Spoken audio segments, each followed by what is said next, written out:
this is kind of a unique special enforcement because you're kind of looking for something that you can't necessarily pull somebody over for as a primary offense. So how do you handle when you're looking for people texting or being distracted by their phones? So obviously, first thing we're looking for is someone that's kind of head down, looking at something different than what they're looking at the road, and you hit it right in the head there. It's not a primary offense, it is a secondary offense, unfortunately. So how that works is if I see somebody that's distracted in any way, I'm looking for anything else that I can pull them over for and go and talk to them about it. So like I was saying before, the last one that I pulled over, she was all over the road, kind of hitting the median and the shoulder there. So that's what we call driving on the shoulder of a highway. So that was my primary reason for the stop. And then I could talk to her about what she's doing on the phone, whether it's texting, Facebook, and anything of that nature. That's kind of how we handle that. Running a red light? Yep, just ran that red light. I had the green arrow there and went right in front of me. When you pull somebody over, if somebody says, hey, I'm lost, I'm trying to look at the map, you kind of take that into consideration a little bit? You can. What I try to tell people is they make all sorts of mounts for your phone. Yes. So what I would recommend is buying a mount, any sort of mount for your phone, or even using your in-car. A lot of these newer cars have the maps on there, but if you don't have that, buy that mount for your phone, set up your maps before you even start driving. That way you're just kind of glancing as you're going and you're not using it to text or to look up your map while you're actually driving. Like I said, just use that mount, or no text is so important that it can't wait 5 minutes to pull over and send it. Like, it's just not worth it. Look at the numbers. Distracted driving, using your phone, there are more accidents and deaths than even with DUI. This is a really serious offense. Absolutely, and realistically what we're looking for with the texting and driving can almost be as bad of driving as a DUI. Just think about, you're not looking at the road whatsoever. You're looking down at your phone. You're probably not going to drive very well when you're down in your lap looking at your phone.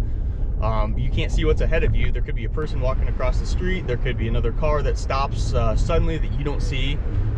Same sort of thing as a DUI. You're just not paying attention to what you're seeing driving on the road. What's the stop for? So I don't see in transits in their window. I think I do now, but we're just gonna go talk to them and see what the deal is there. Oh, okay. Oh, it's tinted. They're very dark, so that's a problem. So those in transits are expired. If nothing else, we'll just give them a written warning. Be on your reaction time is severely delayed when you're not actively looking at the road. What's kind of the plan for today? So what I'm looking for, we'll just make a ton of stops here. Any cars that look like they're kind of swerving or they're speeding up, slowing down, that's awesome. We can pull them over, ask what's going on.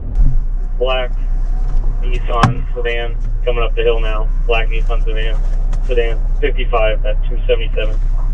55 at 277. Obviously, if I'm driving next to somebody and I see that their heads down their lap, they're looking at something, we can kind of back off a little bit. Chances are they're going to be making a traffic violation at that point. Like I said, they're not looking at the road. It's kind of hard to follow all the rules of the road when you're not looking at the roads. One on a black Nissan sedan.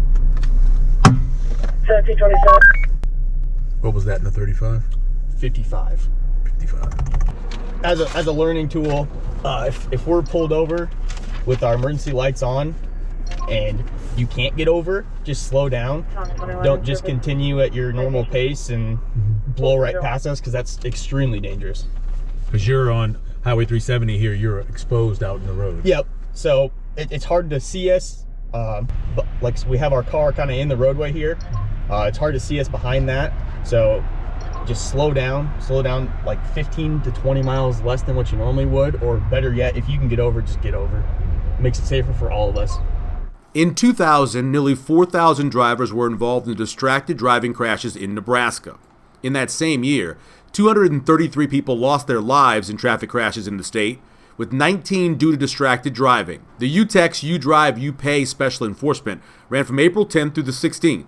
56 traffic citations were handed out, with another 125 warnings issued. We're Policing with Pride. I'm Michael Severe.